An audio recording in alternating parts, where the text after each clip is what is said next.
kopi, Sidikalang juga memiliki tanaman unggulan lain, yaitu nilam. Makanan hari-hari sebenarnya untuk di kita orang Papa.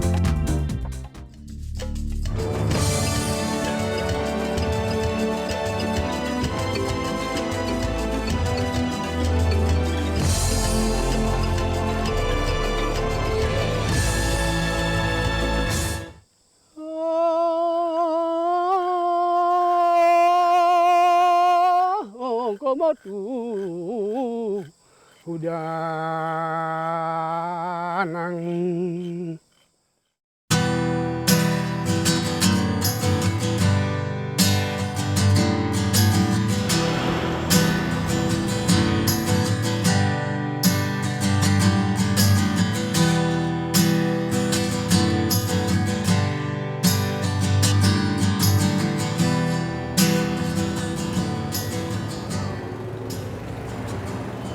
Para penikmat kopi wajib kenal tempat ini.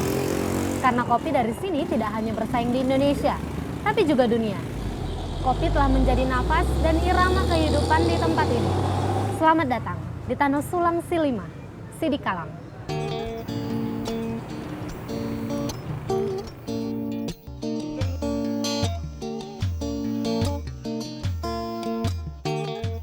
Secara geografis, Sidikalang terletak di arah barat laut Sumatera Utara. Kecamatan yang berjarak 154 km dari kota Medan ini memiliki luas sekitar 110 km persegi. Secara topografis, wilayah Sidikalang terletak di ketinggian 1066 meter di atas permukaan laut dan terdiri dari gunung dan bukit. Sidikalang mayoritas ditinggali oleh masyarakat dari etnis Pakpak. Namun bahasa yang umum dipergunakan adalah bahasa Batak Toba. Ini disebabkan adanya pendatang dari tanah Toba yang mengadakan usaha perdagangan dan pertanian.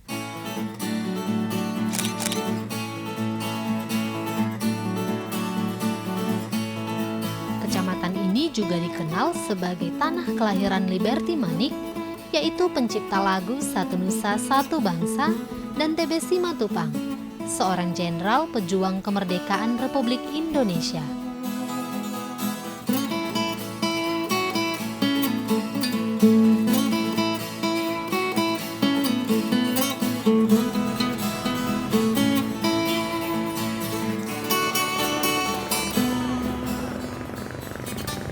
Kopi, Sidikalang juga memiliki tanaman unggulan lain, yaitu nilam. Nilam sendiri merupakan tanaman semak tropis yang sering dijadikan bahan baku parfum dan antiseptik. Karena nilam merupakan penghasil minyak atsiri terbaik, maka sekitar sepertiga parfum di dunia menggunakan minyak nilam sebagai bahan dasarnya. Saat ini saya sedang menuju salah satu perkebunan nilam di Sidikalang. Ikuti terus perjalanan saya.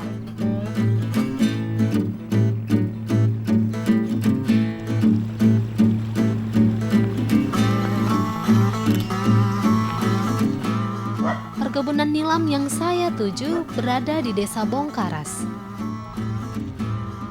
Di desa ini saya akan menemui Bapak Yahya Kudadiri. Sekitar 10 tahun silam, Desa Bongkaras merupakan penghasil besar nilam. Namun kini sebagian besar petaninya telah beralih pada tanaman hortikultura yang dianggap lebih menguntungkan. Namun berbeda dengan Yahya Kudadiri. Sejak berusia 15 tahun hingga saat ini, ia tetap bertahan menanam nilam. Halo Bapak. Halo. Sehat Pak? Sehat. Lagi motongin nilam kayaknya ya? Iya, motong nilam. Pak, ini nilam jenis apa yang ditanam? Jenisnya ini ya memang satu jenisnya kalau nilam ini. Oh, Di sini. nilam hanya satu jenis ya? Cuman ada yang nilam, yang jari-jari, daun jari-jari kurang minyak. Oh gitu, kalau untuk di sini hanya satu jenis yang Iya, ditanam hanya ya? satu jenis. Kalau untuk memproduksi 1 kilogram minyak nilam itu butuh berapa banyak daun nilamnya Bang? Kalau daunnya mentah, butuh sekitar 100 kilogram lah. Untuk 1 kilo minyak? Iya, 1 kilo minyak. Oh banyak juga ya. Pak, apa sih keunggulannya ini nilam ini yang kan- begini dibandingkan nilam yang jari-jari itu? Oh, ini lebih agak banyak minyaknya sedikit daripada nilam jari-jari. Kalau baunya sama, nggak ada beda-beda. Ini kalau misalnya Bapak nih, untuk proses menyulingnya dari daun sampai ke minyak itu bisa sampai berapa lama waktunya dan bagaimana itu bentuk prosesnya? Ini sesudah gini, ini dipotongin kan, udah dipotongin, dipetikin, dijemur. Sudah dijemur, nah udah 3 hari jemur, baru bisa disuling. Nah, iya harus dijemur dulu. Kalau Bapak biasa jual kemana ini Pak? Jualnya ke Sidikalang atau Parongil. Ya ada juga yang tangkulaknya yang beli di Parongil gitu. Harganya ini per kilogram berapa minyak? Kalau sekarang ini ya memang harganya agak lumayan sampai 750 per kilo di sini.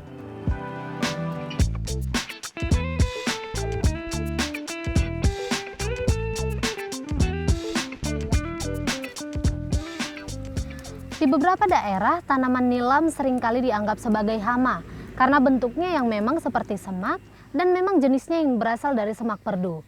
Padahal nilai ekonomis tanaman ini cukup tinggi, mulai dari 750 hingga 1 juta rupiah per kilogramnya.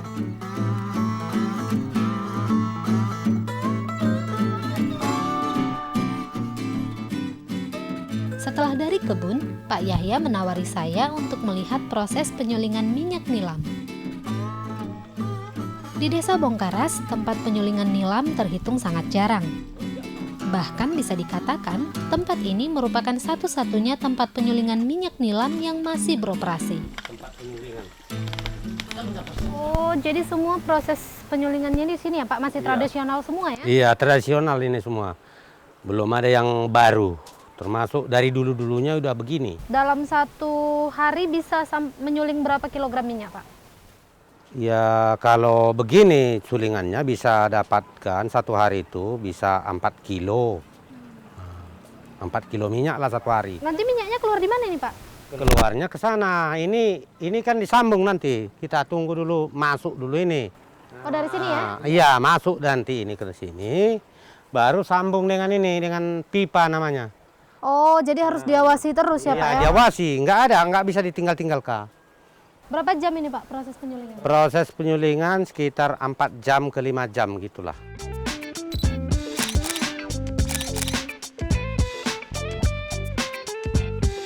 Pak, ini dia ya minyaknya yang Iya, udah inilah. hasil sulingan itu? Hasil sulingan di atas lah minyaknya, Langsung terpisah ya Pak? langsung terpisah. Nah pemirsa, ini dia minyak nilam yang sudah disuling. Setelah dikukus selama sekitar 6 jam, maka minyaknya mulai diproduksi. Nah, untuk minyak nilam ini sendiri, dia aromanya itu sangat harum dan jika terkena di pakaian, bahkan bila dicuci sekalipun, aromanya tidak akan hilang. Saya foto ya Pak? Ya.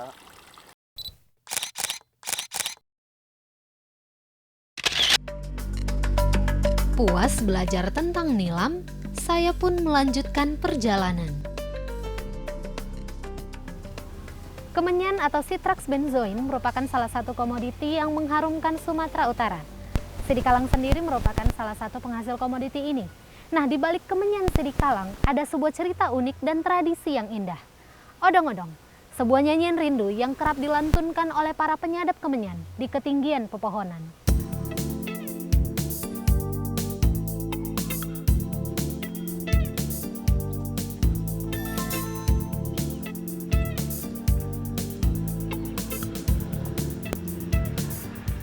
Halo Bapak, apa Halo. kabar? Ya, Oke, Pak, begini, saya ingin belajar tentang odong-odong, nyanyian Ya. para penyadap kemenyan.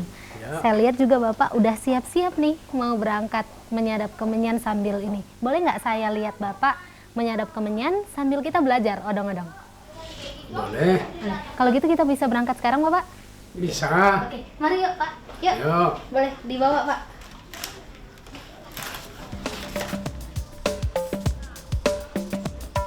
Hapsin Munte, pria yang berprofesi sebagai pengawas sekolah ini adalah seorang penggiat kebudayaan Pak-Pak yang cukup gigih. Ia sangat menyadari Odong-odong adalah salah satu kekayaan kebudayaan yang harus dilestarikan. Ia juga kerap mengharumkan nama Sidi Kalang melalui prestasinya di kejuaraan odong-odong.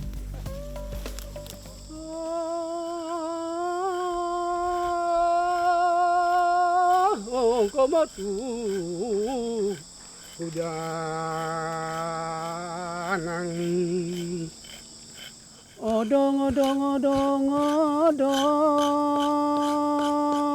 ko odong ale ale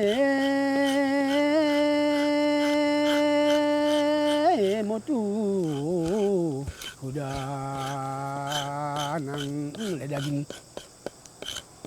unang komela ni menengetkan suku-suku imo suku pak. Pemirsa, saat ini di atas saya kemenyan sedang disadap.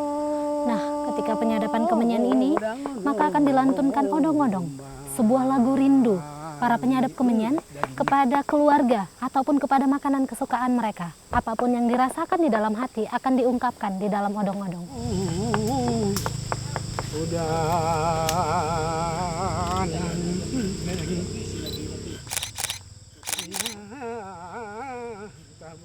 Jadi Pak, kemenyan itu setelah dipukul-pukul begitu, jadi kita tunggu keluar ya Pak ya? Ya, kita tunggu keluar. Itu biasanya itu 3 bulan, 4 bulan udah bisa kita ambil. Gitu. Ya. Jadi Pak, kalau untuk odong-odong sendiri, bagaimana gimana ceritanya odong-odong ini bisa sampai jadi satu tradisi para perkeminjen gitu Pak, para penyadap kemenyan? Ini istilahnya bernangannya ini. Bernangan itu apa Pak? Bernangan itu kalau istilahnya mengingat pekerjaan. Ya. Jadi sambil dia kerja, sambil dia diingat entah kayak mana waktu itu dulu. Kalau penyadap kemenyan yang sekarang masih suka berodong-odong Pak? Masih. Masih ya? Ya. Boleh berodong-odong sedikit nggak Pak? Biar saya ikutin gitu belajar. Bisa.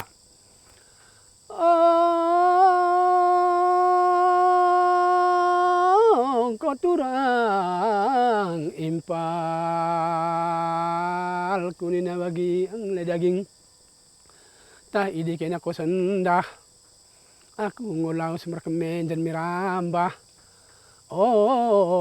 kamu tuh udah nang. Saya ikuti ya Pak ya. Ya. Kita coba ya. 1, 2, 3.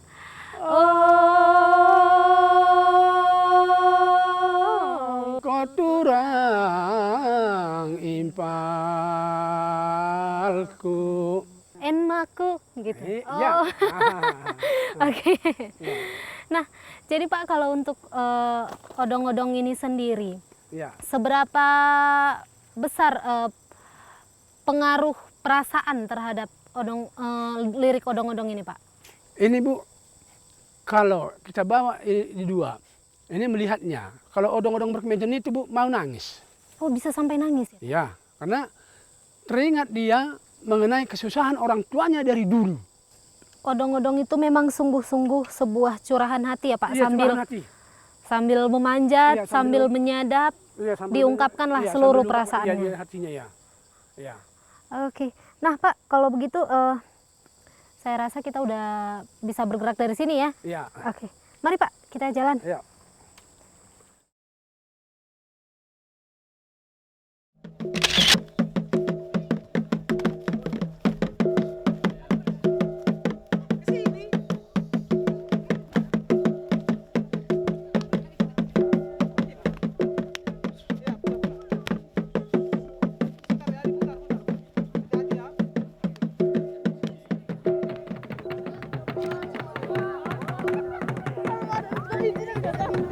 Saat ini di belakang saya sedang berlangsung pertunjukan mocak. Seni bela diri khas tradisi Pak-Pak ini merupakan sebuah bagian kebudayaan yang sangat vital. Biasanya mocak ini dilangsungkan untuk menyambut para tamu kebesaran dan juga untuk memulai sebuah acara besar. Nah, nanti saya akan mencoba berbincang dengan para pembinanya dan kita akan cari tahu lebih banyak tentang mocak ini.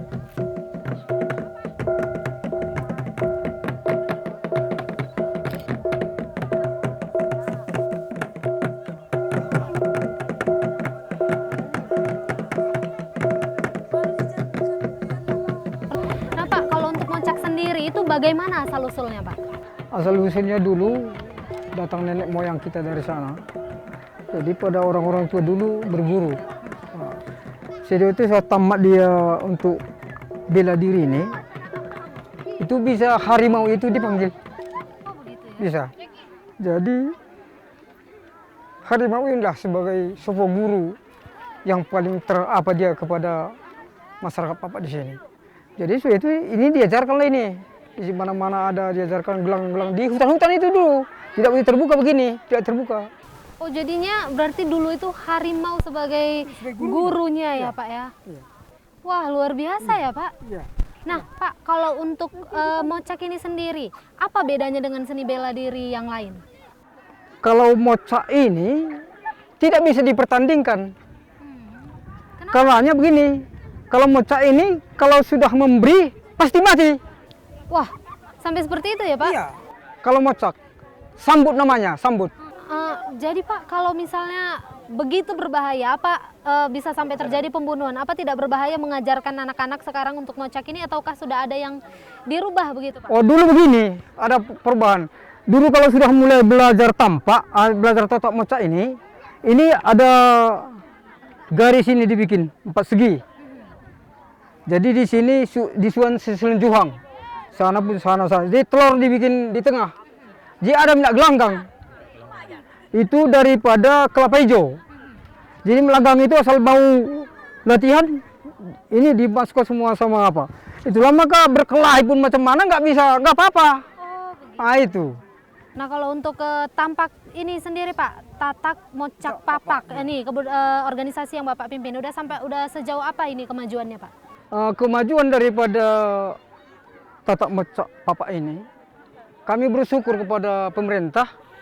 Setelah berdirinya IPSI, maka tampak ini sebagai induk daripada tatak mocak. Karena begini, kalau di daerah pada umumnya dulu, kalau udah tahu orang Papak latihan, itu tangkap itu. Karena surat izin tidak terdaftar. Karena itulah maka latihan di hutan-hutan. Jadi sekarang kalau mau latihan kita, kalau sudah kita bikin surat, tidak apa-apa lagi. Nah, Pak, kalau untuk pelestarian mocak ini, masih adakah upaya pelestariannya atau hanya sedikit saja yang dilakukan? Sekarang pelestarian masih kira-kira 80%. Masih kuat ya, Pak? Masih Ya? kuat. Bisa ajarkan saya sedikit? Bisa. Boleh ya, Pak ya? Bisa. Perlu ganti baju dulu ya, kayaknya? iya. Oke, saya tukar pakaian dulu ya, Pak.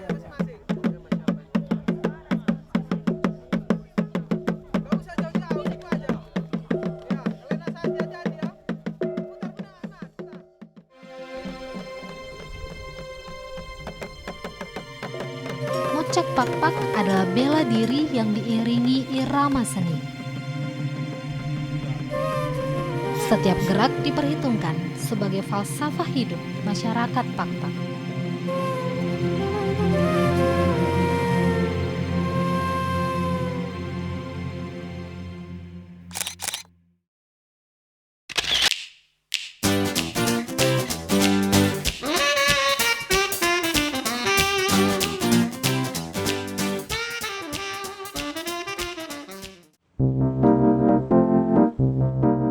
Setelah belajar berbagai tradisi dan kebudayaan Pakpak, sudah saatnya saya mencoba kuliner Pakpak.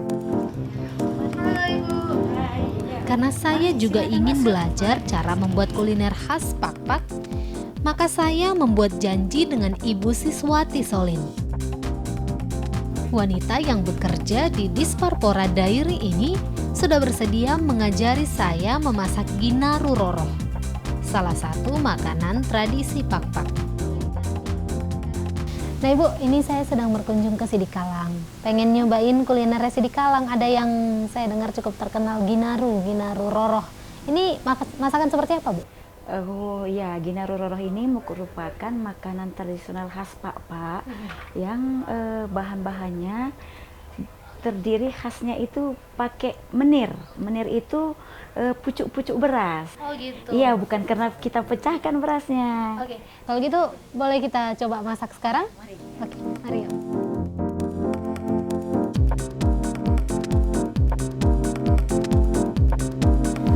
Nah pemirsa, pemirsa, ini adalah bahan-bahan untuk membuat ginaru roroh.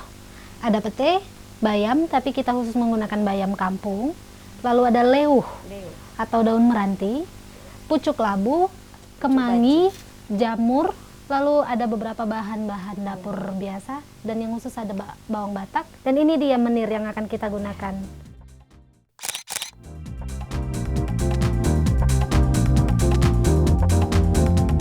Jadi biasanya kok kalau untuk ginaru roroh ini, biasa kalau untuk upacara adat apa aja yang dipakai?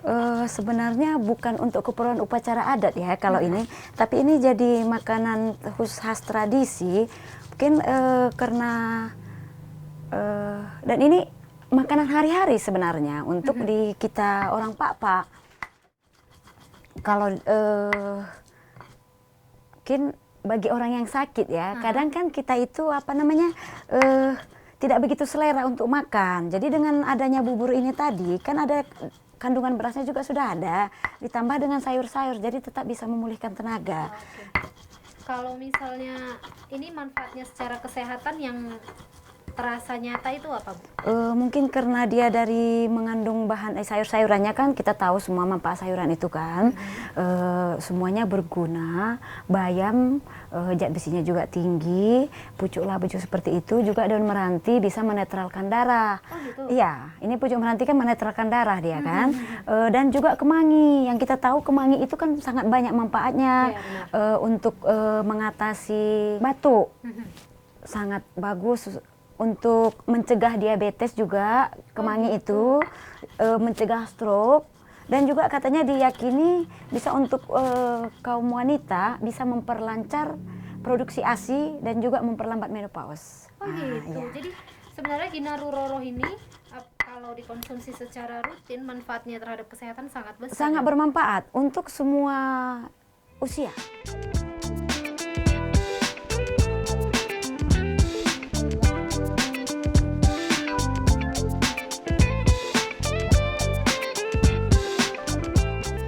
Dia sayurnya kita masukin ya.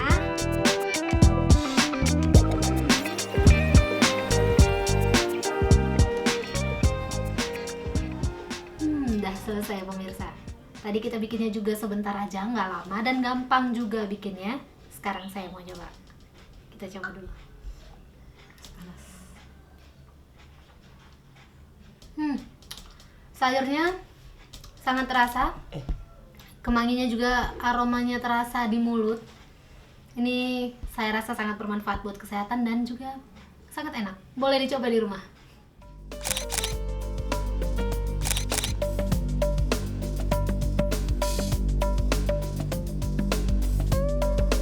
Sidikalang merupakan sebuah kecamatan dengan berbagai potensi. Namun semua itu hanya akan sia-sia jika tidak disertai dengan kreativitas dan upaya gigih masyarakat dan pemerintahnya. Berbenahlah Sidikalang. Perlihatkan bahwa tempat ini adalah rumah bagi kebudayaan dan kemajuan. Sampai ketemu dalam edisi potret selanjutnya. Buka mata, hati, dan telinga. Karena banyak nilai berharga yang dapat menjadi potret untuk masa depan kita.